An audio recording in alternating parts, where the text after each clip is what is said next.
This is VSiN's College Football Betting Podcast.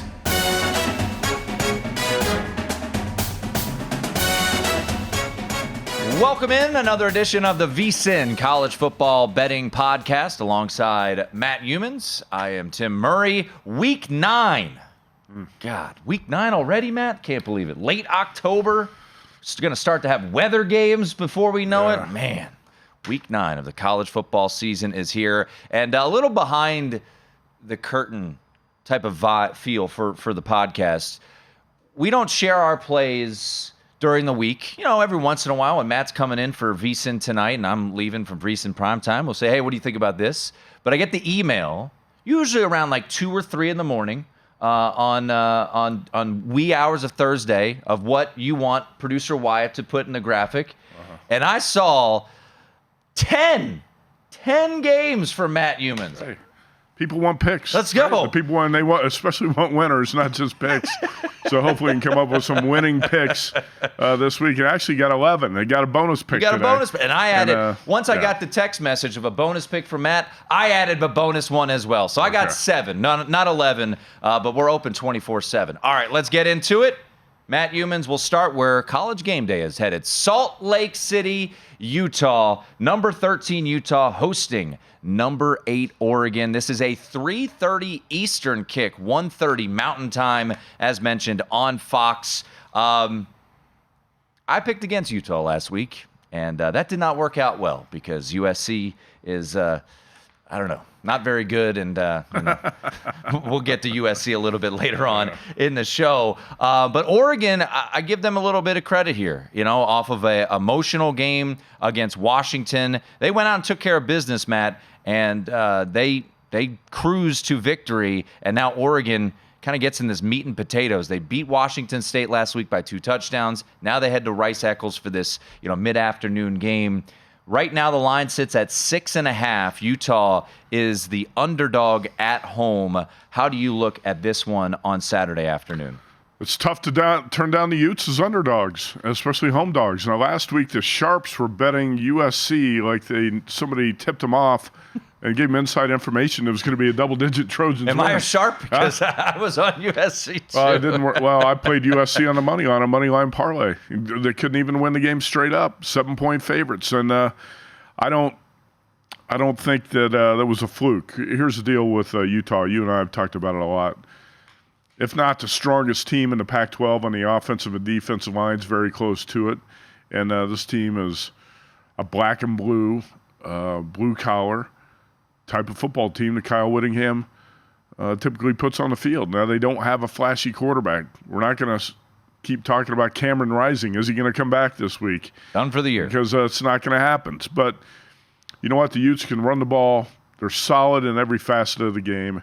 And how about that scramble by Bryson Barnes, a 20-yard run on 3rd down against the USC defense last week to set up the game-winning field goal? Hey, they find ways to win.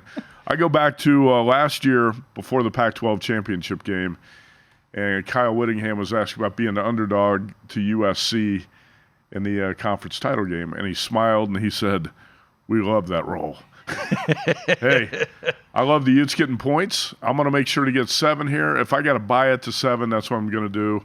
But, I got burned recently putting out a pick on a plus 6.5, and the team lost by 7. Not doing that again. Taking the 7.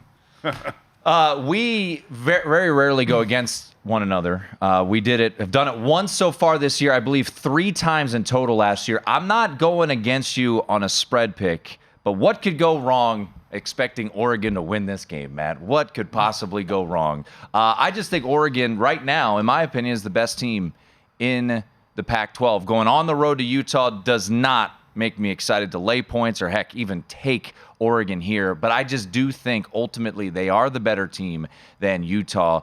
How about Sione Vaki? I mean, that dude, the two-way player, could not be stopped there for the Utes. So I'm going to take the Ducks. I'm going to put them on a money line parlay. And I was looking for some dance partners that we could get it down to around a minus 110 feel. I looked at Oklahoma State and I said, whoa, nope, not going to play that one. We'll get to that game later because Oklahoma State has Bedlam next week. So no thank you on the Pokes at home.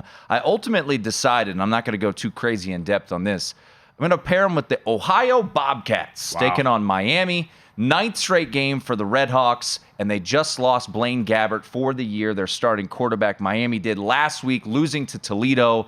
So give me the Bobs and the Ducks in a money line parlay, and you can get that around minus 115.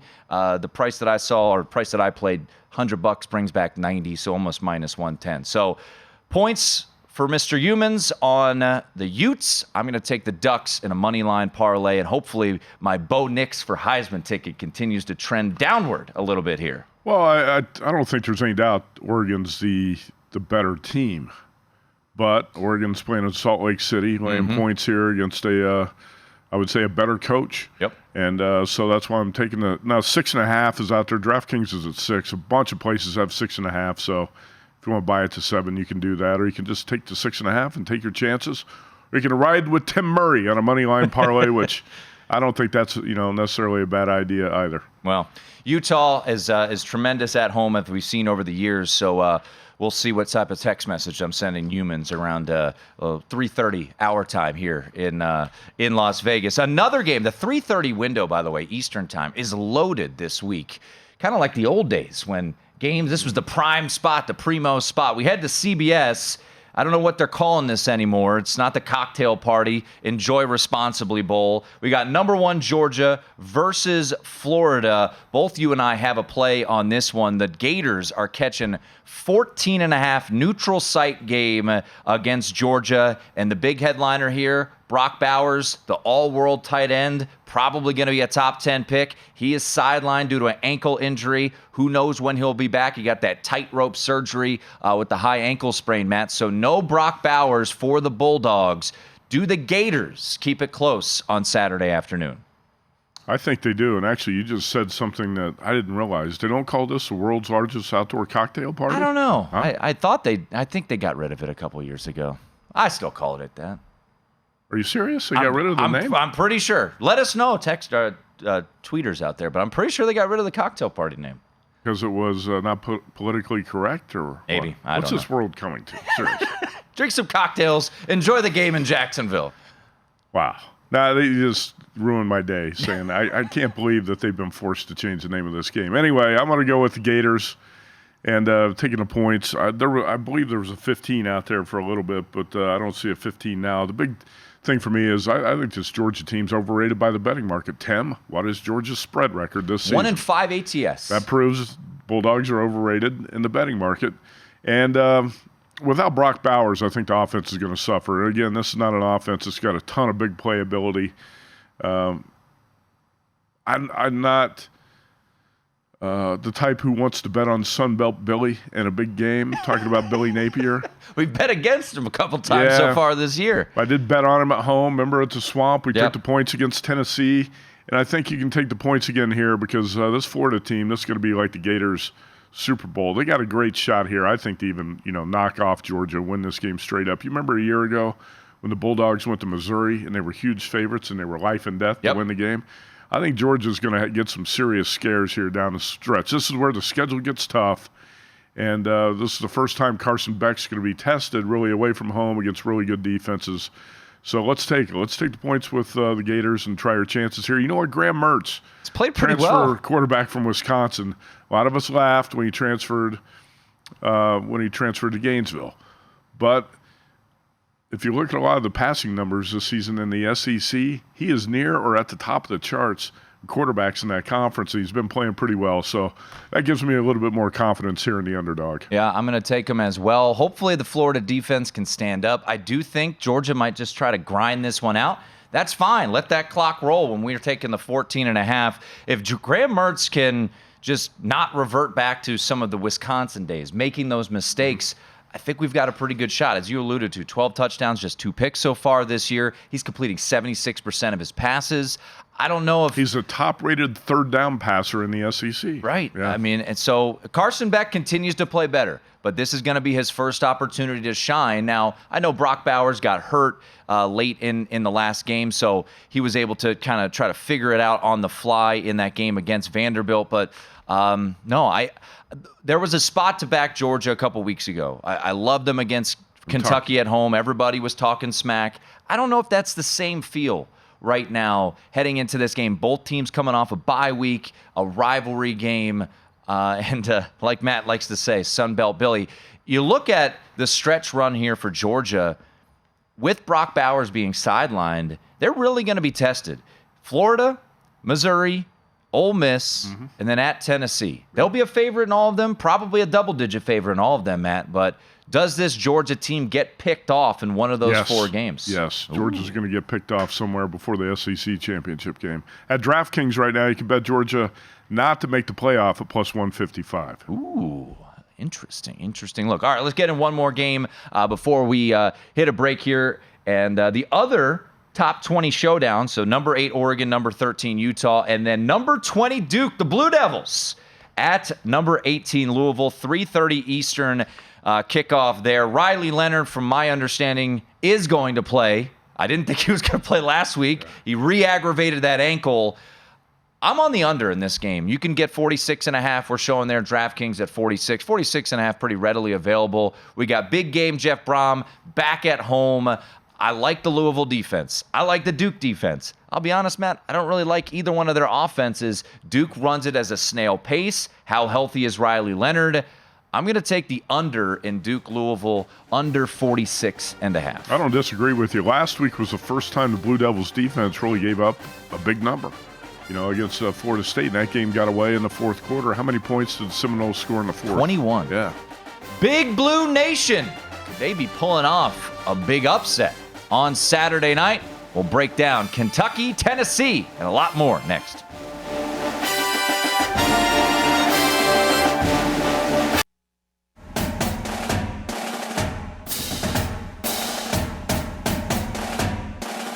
This is VSiN's College Football Betting Podcast. With all 4 major sports in action, there's no better time of year to be a sports bettor. And with our new Sports Equinox special, there's no better time to become a VSiN Pro subscriber. Sign up now and get full VSiN Pro access to everything we do through May 1st for only $120, including daily best bets, unlimited access to our betting splits, plus our exclusive betting content for the MLB playoffs, college football, the rest of the NFL season, March Madness, the NBA and NHL regular seasons, and one of our favorite events, me and Matt, the NFL Draft. Don't miss out on this limited time offer, vsin.com/subscribe. We keep it rolling. It is the VSiN College Football Betting Podcast. A tip of the cap to you, the listeners, for continuing to listen to this podcast and have us in those top rankings. So let's keep it rolling here. Hit that subscribe button. When you're walking along, walking the dog, you say, hey, listen to the College Football Betting Podcast. That's what you should be doing, handing out winners. Matt Youmans got 11 picks this week. All right, let's head to Lexington, Kentucky.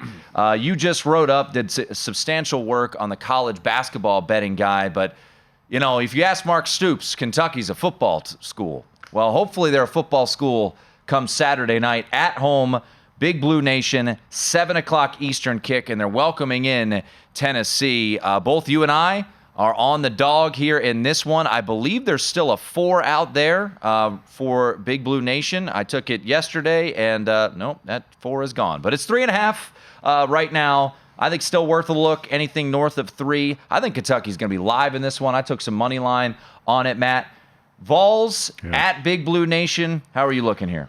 Well, I think you have to look to bet against Tennessee after what happened a week ago. Vols take a big lead in the halftime. Joe Milton plays like he doesn't know who he is in the first half. Like somebody told him at halftime, somebody told him, hey, you're Joe Milton. And he went out in the second half and played like it. And Alabama got back in the game and blew out Tennessee.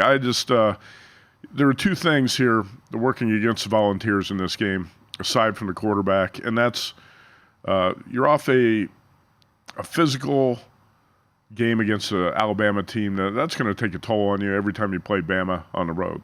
The other thing is, I think it's going to be an emotional flat spot off of that game, Tim, because of the way the Volunteers lost it. Yep. They had a big lead at halftime, then got blown out in the second half. Now you got back-to-back road games, going to play a Kentucky team that's really desperate for a win. Mark Stoops complained about how much money he's making. He got a contract extension to $9 million a year. You better earn that money. You got to win games like this. I think this Kentucky team's been a big disappointment, This is a chance to kind of get things right. And it's the right time to be catching this Tennessee team off that poor second half at Bama. They were outscored in the second half against their rival. It's the third Saturday in October, 27-0. And while that was happening, Mark Stoops' squad was sitting at home, resting up. I mean, think back 2 weeks ago. Tennessee, say what you will about Texas A&M, but they were in a dogfight against Texas A&M. They had to score a late touchdown and ultimately won that game 20-13, Matt. So back-to-back big-time games. I agree with you. Kentucky has been a disappointment. This is a team that, with Devin Leary coming in, we believed, a lot of people believe, this could be a team that could win double-digit games this year. They got blown out 2 weeks ago by Missouri. They've lost 2 in a row. But I do like the spot here. Mark Stoops at home. You know, we talk about Jeff Brom, him playing at home, you know, in those big type of games. Mark Stoops has that similar mindset. I saw this stat, and I forget who pointed it out, so I apologize for not giving it to him. But under a touchdown dog, Stoops is 8-1 against the spread. So I will take Big Blue Nation here in this spot as well. Give me the points, and I think they have a chance to win this game outright. I love the fact that it's a night game in Lexington as well. Should be a great atmosphere, great crowd there for Kentucky at home. And once again, coming off a bye, while you look at Tennessee, on the other hand, physical loss to Alabama. Hey, these are also two of the top teams in the SEC in basketball. Remember to get your VSiN college basketball betting guide, which is out now. Okay. Man of all, he does it all. He bets football. He's a promo out here. You know, he was going to wear his college basketball betting guide T-shirt today, but I said, let's class up the joint. All right, let's not be too tacky here. Both these teams are in my top 15 of the power ratings in college hoops. Tennessee, but they're no Michigan State, who I don't think you would bet this week. They might. God, I really wanted to bet Michigan State this week, +7 against Minnesota. Thought about it. It might be. I don't know. It's not going to be in this episode. All right. Speaking of the Big Ten, primetime, NBC, 7:30, Wisconsin hosting Ohio State. The Badgers had to come back, got a little fortunate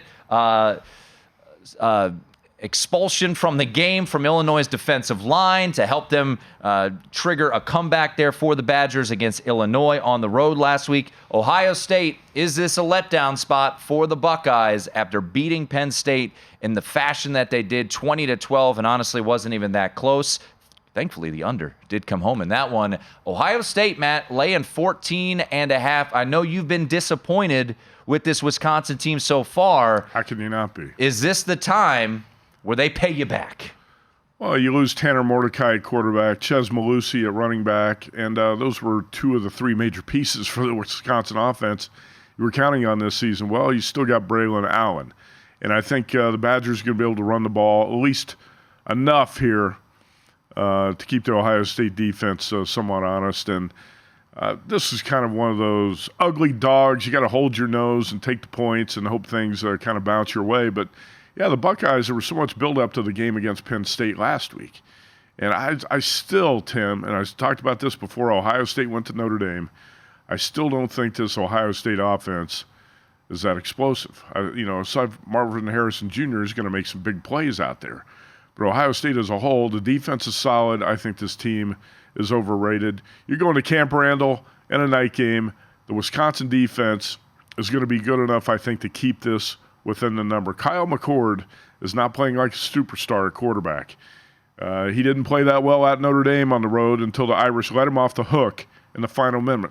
Do you remember what happened there? I'm aware. Yeah, okay. I was there. Okay, so I think this Ohio State team's kind of living on borrowed time a little bit. I'm not going to be stunned if the Badgers win this game straight up, but I'm not going to call for that just because you don't have Tanner Mordecai and you're working with a backup quarterback who's got a lot of improvement to make. I just think Wisconsin's defense is going to be good enough to keep it within this big number, 14.5. You know, if this were a fully healthy Wisconsin team playing a little bit better, I thought this number was going to be like 4.5 at this time. So hopefully the offense is good enough to keep the Badgers in it because I think the defense will do its part. Braden Locke is the name you need to know. He is the quarterback that replaced Tanner Mordecai. Braden Locke was at Mississippi State last year and is now leading the Badgers here. So hopefully for Matt's case, Braylon Allen and Braden Locke get it together there. Travion Henderson, by the way, a full go for the Buckeyes moving forward. Late night, Matt Youmans is going to have a play on the late night game. Bunch of late night plays. 10:30 Eastern, ESPN.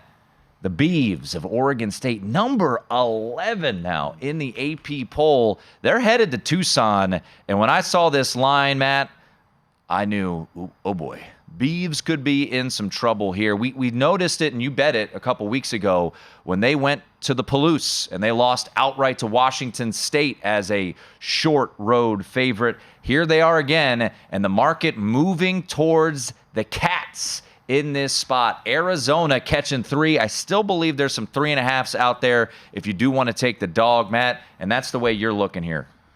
Yeah, this is one of the first plays I put out this week on VSiN, Arizona plus 3.5. I don't love that the Wildcats are off a bye week because really they were starting to catch fire. They played Washington to a one-score game on September 30th in Tucson, and that was pretty impressive. A bit of a flat spot on the road for the Huskies, but Arizona showed some positive signs. Then the Cats go on the road to L.A., and they play USC, go to 3 overtimes. Jed Fish chickened out, didn't go for 2 when he should have, and they lost 43-41 in 3 OTs. Well, guess what? That was not necessarily a fluke either, because the Cats go to the Palouse, and they pound Washington State 44-6. What? This Arizona team's 6-1 against the spread. Now, I think the betting market has finally caught up here because the number's probably where it should be. I took 3.5. I think 3 is probably the right number. Oregon State deserves to be a slight favorite in this game in Tucson. And, Tim, when you're a red-hot team and you're rolling, you really don't want that bye week. And I kind of wish Arizona didn't have the bye. But, we can't make up the schedule. So I'm just going to roll with the Cats. Jed Fish has done a great job. This defense is much improved from what it was last year. And you've got some playmakers. McMillan, actually Noah Fafita, the young quarterback who stepped in there for Jaden Delora, has done a great job. I think this Arizona offense is legit, and the defense has made big-time improvement here. I'm not going to say it's my best bet this week, but I did take 3.5 with the home dog here. Cats, late night in Tucson. How will Coach Prime off a bye bounce back? Matt Youmans has a play on Colorado, UCLA. Much more to come. Stick around. It is the VSiN College Football Betting Podcast.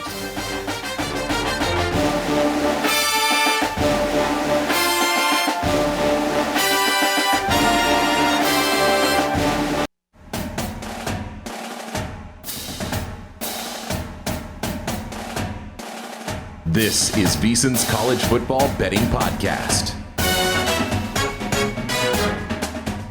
College basketball is about to tip off, and now's the time to get your copy of our annual betting guide. This year's guide includes the man sitting to my left, Matt Youmans' top 25 rankings. I have a question to ask him as well. Who will be this year's the Florida Atlantic Owls? All 32 conferences previewed, Wooden Award candidates, futures, and season-long prop bets. The only way to get the guide is to become a VSiN Pro subscriber. Sign up now for just $120. Get VSiN Pro access to everything we do until May 1st. That's all college basketball season long. March Madness and beyond for just $120. Sign up, vsin.com/subscribe. Alongside Matt Youmans, I am Tim Murray. Matt Youmans and I will give you the college basketball podcast at some point here in the near future. But Matt does the college football betting podcast. Yeah. But I have a question to ask you. Who is this year's Florida Atlantic? Well, that's difficult to say, Tim. But since you asked, I want to give you 3 candidates. Colorado, St. Mary's. St. Mary's going to be good. And St. John's. Oh, Rick Pitino. Yeah. I like St. Mary's. I like St. John's. And Colorado's football team, not quite ready for prime time, but the basketball team is. This is why every Thursday I sit next to Matt Youmans, because I learn about transitions and being a pro and these types of things, because he mentioned Colorado, and that's where we go. Colorado catching 17 in the Rose Bowl against UCLA. Coach Prime and the Buffs coming off a bye week after they blew a 29-0 lead. And I know everyone out there had 65-1 in game on Stanford when it was 29-0 at the half. Matt, how do the Buffs fare off a bye, catching 17 on the road at number 23 UCLA? I heard they're taking off the tarps at the Rose Bowl. More people going to pack in on Saturday night, 7:30 on ABC. That's interesting. DraftKings is higher than the rest of the market on this game at 17.5. I thought this game might go to 18, but it doesn't look like that's going to be the case. And we've seen a lot of small crowds at the Rose Bowl for UCLA home games, but that's not going to be the case, like you said, this week. All right. Shedeur Sanders for the Buffaloes. I have no problems with the way he's played this season. 72.3% completions, 21 touchdowns, 3 picks. Yeah, he's taken 34 sacks in 7 games. That's too many, but that's not all on the quarterback, obviously. And it's not like Colorado's played a cupcake schedule. Tim, I think the week off is really going to help Colorado. I didn't like the week off on the schedule for Arizona this week because the Wildcats were so hot, but Colorado needed a week off after blowing that 29-0 lead to Stanford, and I think it's got to be an attitude adjustment type of situation for the Buffaloes. Plus, they had big game week after week after week after week. You know that from watching Notre Dame this season, that takes a toll on a team when you play big games and you don't have any bye worked in there. I think the bye is going to be a great thing for the Buffaloes. Give them a chance to kind of regroup. They got to win a game that nobody thinks they're going to win down the stretch here if they're going to get to a bowl game. And maybe catching UCLA at the right time. Bruins a little fat and happy off their blowout win at Stanford. I'm not crazy about the quarterback situation with Chip Kelly's team right now where he's rotating Ethan Garbers, Colin Schlee, and Dante Moore. And, UCLA's got the far better defense here. There's a reason UCLA is a 17.5-point favorite, right? But I think you're going to see Colorado show up and play its A or B plus type of game here and stay within this number and have a shot to maybe win the game in the fourth quarter. And we've seen Colorado really thrive in that underdog role. You think back to week 1, 21-point underdogs against TCU, 21-point underdogs against USC, covered both of those games. They were a big underdog to Oregon, and obviously that did not go well. That was a bad spot. Bad spot. This is not a bad spot. I agree. So Colorado plus the 17.5 at DraftKings there for Matt. You mentioned Notre Dame. They're coming off a bye as well, Matt. This is not going to be a lively atmosphere at Notre Dame Stadium. It probably will be a sellout. I think it is technically going to be a sellout. Pittsburgh stinks. They're not a very good football team. And, we bet on them a couple weeks ago based off of the spot against Louisville, and they were down at the half and ended up winning that game 38-21. They had less, 11 or 12 less first downs than Louisville in that game, got outgained by 100-plus yards. I'm curious how Notre Dame's going to be off the bye week. Are they a little sleepy coming out of the bye week? A bye week they very much needed. And I think Pat Narduzzi, who I cannot stand, but he is a pretty smart defensive mind, Matt. And the Nard dog, as I said when they played Louisville, he always finds games he should win, and then he'll lose a game he shouldn't. And I'm not blaming him for the bad call on the slide for Pitt against Wake Forest, but these are the types of games. He's going to load the box. He's going to make Notre Dame throw the football, and I think this is going to be a little bit more uncomfortable than Notre Dame fans are hoping for. So I'm going to take a split unit. I've done this before. First half, full game. We're going to go Pittsburgh plus 11 first half. Full game. Let's see if we can get the 21. Right now, 20.5, so that'll be the official play if you want to buy up, the 10 cents to 21. But I think this is like when you go to the dentist. This is the dentist type of game. This is going to be annoyingly close for Notre Dame fans. Okay. Because it always is with the Nard dog. And when Notre Dame has taken advantage of Pittsburgh, the COVID season, they beat them 45-3. When they had Will Fuller, they beat them 42-30. They don't have those types of playmakers. I think they're going to be forced to throw the ball. Jaden Greathouse, supposed to be back healthy. But I'm going to take the points here with Pitt and what I anticipate to be like a root canal, Matt. Well, 2 things here. One is maybe you need a new dentist because I like going to the dentist. My dentist is really cool. She's a great lady, and I like going to her office. Now, the other thing is it really stuns me that you and Brad Powers are going to be skeptical about the Irish again this week. I mean, this comes out of nowhere. The skepticism about Notre Dame. I don't think that's fair. Huh? I don't think that's fair. But now you guys were all over the Irish the week they played Tennessee State. They covered that game as a 51-point favorite. All right, enough of that. Okay. Let's get back to the team that Notre Dame punished the last time they were on the field. That, of course, the USC Fight On Trojans, who had a chance and should have at least gotten Matt's Moneyline parlay home. Never had a chance for me to cover the spread. Just turn around. Bryson Barnes is running by you with your... Okay, regardless. There goes the pig farmer. Yeah, he's just running by you right now. You might want to tackle him. Number 24 USC is at Cal. Now, Matt, you and I have had some bad run-ins with Justin Wilcox this year, most notably 52 points allowed to Oregon State. But is this a spot where USC and Caleb Williams and this high-profile team dealing with what might be a flu bug, apparently, in Los Angeles, is this a spot where USC is, I don't know what they're looking to. Do they look into the end of the season? But is this a sleepy spot for them? 1 o'clock local, 4 o'clock Eastern, at Berkeley, Pac-12 Network. Yeah, not a lot of hype around this game, right? I think it is going to be a flat spot for USC. Back-to-back losses to Notre Dame, to Utah. Now, the Trojans still playing for the Pac-12 championship, so they have some goals out there. I did see an LA radio host this week was saying that USC season, it's over. It's done. And, I think some of the players might feel that way too. Yeah. And, if some of the players do feel that way, then you're going to have a fragile 11-point favorite here in Berkeley on Saturday. I'm going to go ahead and play Cal here because I think we have to test the character of this USC team. And I'm willing to bet against the Trojans showing up big time in an afternoon game in Berkeley that's not got much hype around it.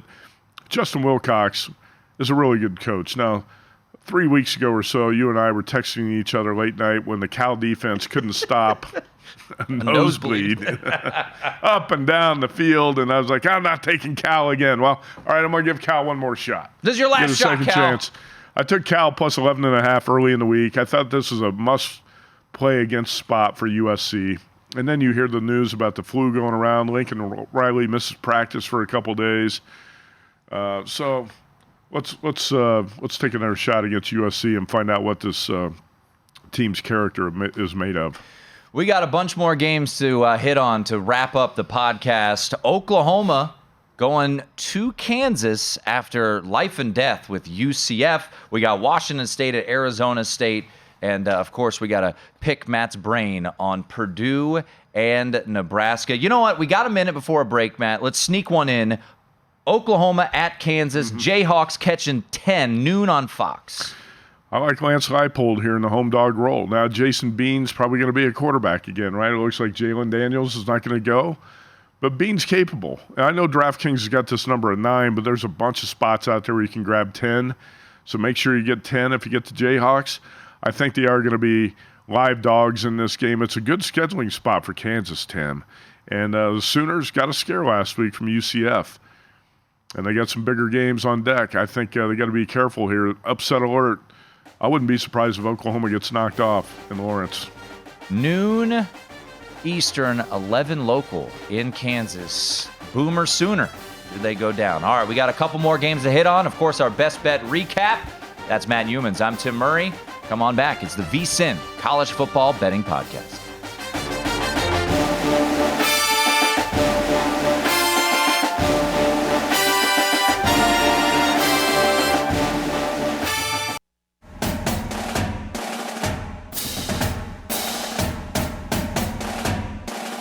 This is VSiN's College Football Betting Podcast. Keep it rolling here. Getting you ready for week 9 of the college football season. It's underway already. Matt and I were just commiserating during the break about our Bearcat bet. That's Bearcat with a K. Sam Houston State, the winless Sam Houston State Bearcats. But that doesn't stop me from betting Bearcats, Matt. It's a little tease coming up a little bit later on here in the segment. Our best bet recap coming up. But, let's go back in time. Let's go back to Saturday night. Matt Youmans, as he always does, has a ticket on the last game on the board. And I did too. And we're sitting there and we're watching Arizona State catching 28, 27 and a half. I don't know when you got it.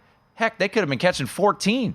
And we just sat back with a cocktail in our hand and said, whew, they might win this game outright. And they should have. They had a better kicker. They don't throw an interception. Arizona State, to me, Matt, seems to be a team that is definitely not going to quit and going to eventually pick someone off. And I think it might be on Saturday in Tempe when the Cougars of Washington State come to town. I really like this Arizona State team. Record be damned, this is not the team that lost 29-0 to Fresno State, Matt. They are much more competent as of lately. And what in the world has happened to Washington State since that win over Oregon State? They go on the road to UCLA. The world was on the Cougars, not us. We took the Bruins.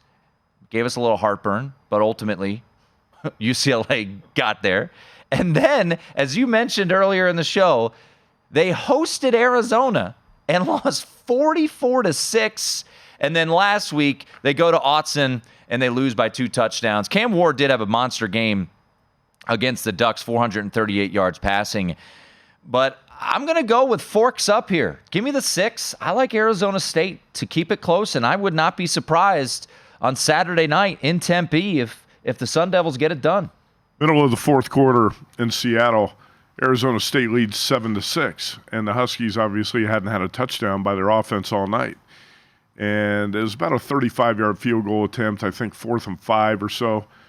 And Kenny Dillingham, at that point, I was talking to a friend. We were here at Circa, actually, and I said, I hate field goals. Nobody on the planet hates field goals more than me. And I don't think anybody on the planet loves field goals more than Raiders coach Josh McDaniels. But that's a different story. Nobody hates field goals more than me. John Murray at the Westgate Superbook always says, kicking is for losers. And it is. But at that point, when it's 7-6, even I said, Dillingham, you got to kick the field goal and go up 10-6. Make Washington beat you with a touchdown. And the Huskies hadn't done that all night. Guess what? The offense for Washington still hadn't done that against Arizona State. Dillingham runs his quarterback back out there. He throws a lame duck pass in the flat, gets picked off, and returned the other way for 6. Washington escapes 15-7. Kick the field goal, go up 4. Big mistake by Kenny Dillingham, but I give him credit. Like you said, his team's been fighting. Yep. Trenton Bourque, since he came in at quarterback, has been putting up some pretty big numbers. And I've seen improvement in this Arizona State defense, too. I thought, even though that was a flat spot, at some point you kept thinking Michael Penix and the Huskies are going to wake up. They never did. Nope. Never happened. So give Arizona State credit. You know, we saw it with Arizona, Tim. The Wildcats almost broke through against USC. Then they went on the road and pummeled Washington State in one of those mystifying scores. You see Arizona 44, Washington State 6. You're like, that can't be right. That was right. Yep. So something's happened here to the Cougars. They're going on the road. Their confidence has to be shot after that blowout loss at home. And I think Arizona State, after playing its A game, let's call it last week, is capable of playing even better this week as long as the coach uses a little bit better game management strategy. I took Arizona State plus 6, just like you. Yeah. All right. Let's go. Forks up. I think that's what they say down there in Tempe. All right. Let's go to Lincoln, Nebraska. Purdue at Nebraska, 3:30 Eastern on FS1. This number has come off the key of 3 down to 2.5. Nebraska dealing with some injuries on the offensive line. I believe one of their top playmakers is going to be out. So all that being said, Matt, leads to what you deem to be some limited points in Lincoln on Saturday afternoon. If you like to be entertained, don't watch this game. This is going to be very similar to last week's Northwestern Nebraska game. It was 17-9, except Purdue's offense is much better than Northwestern's. I don't know. I kind of can make a case for the dog here. I could too. I think you got to get 3, and the 3s have disappeared this week. I don't think there are 3s out there. No 3s out there. It's all 2.5s at this point. Nebraska's offense is just struggling so badly right now. The Kearney kid can't throw it. Offensive line is beat up. And Purdue comes in off a bye with a much more potent offense. Purdue's got some playmakers. Just been breaking down and in the red zone and turning it over a little bit too much. I think this is going to be a 17-13 type of game. probably not going to be as bad as the Minnesota-Iowa game last week or Northwestern-Nebraska, but it's going to be in that. We've seen a lot of big, ugly Big Ten football games, Tim. Ugly football in the Big Ten this year. I think it's a really overrated league. Really is. And, we were told by your producer that there's a chance for snow. Producer Britton. Britton said there's a chance. The pride of Nebraska. He said a chance for snow in this game in Lincoln. I was sold after the show last night. I went to the Westgate Superbook, and I bet under 40 on this game. That was the best number I could find. So I could still play this under 39. 39.5 out there available. All right, 2 more plays, one from each of us before we get to our best bet recap. I mentioned it earlier in the show. I was looking for a dance partner for Oregon for Moneyline Parlay, and my eyes gravitated towards the Pokes at Oklahoma State. I said, they're playing much better. Ollie Gordon is running. They're about a touchdown favorite. And then you pull up the schedule. And what's waiting in the wings? The final Bedlam game, Oklahoma State, Oklahoma. Mike Gundy is raring to go. Looking ahead to the following week, they host Oklahoma. I wouldn't be surprised if they win that game outright. I wouldn't be surprised if both of us have Oklahoma State next week as a play. But this week, taking Cincinnati. Give me the 7 with the Bearcats. Bearcats with the K, let me down on Wednesday. Bearcats with the C, don't do it on Saturday. Cincinnati, I don't know if they're any good, Matt, but they've had some close games this year. They've had some misleading final scores. I think Scott Satterfield, who I'm not a big fan of, I think he keeps it close. I think this is a tricky spot for the Pokes. They're at home. Give me Cincinnati plus the 7 against the Pokes of Oklahoma State. Matt, one final one from you. Like it. 10:30 Eastern, CBS Sports Network. Why wouldn't you want to bet New Mexico at Nevada, Matt? Why wouldn't you? So what do you got for us? This is this is not going to be an instant classic in Reno between these teams. Nevada coming off a 6-0 triumph over San Diego State last week. And, I said Brady Hoke should be fired immediately after that Nevada-San Jose State game last week. Nevada went into that game with a 16-game losing streak and one of the worst defenses in all of college football and shut out the Aztecs on their home field, 6-0, one of the most shocking scores you're going to see. But Nevada has been trending in the right direction. Teams have been playing a little bit better. There's nothing special about this New Mexico team. The Lobos did beat Hawaii last week, but that was in Albuquerque. They go on the road to Reno. I think the Wolfpack make it 2 in a row. 2 in a row for Nevada.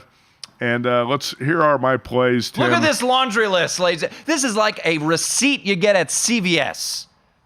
We got 11 plays here, right? All 11 on the graphic. Run through them. All right, here we go. Bunch of home dogs. I love home dogs just like Brent Musburger. Kentucky plus 4.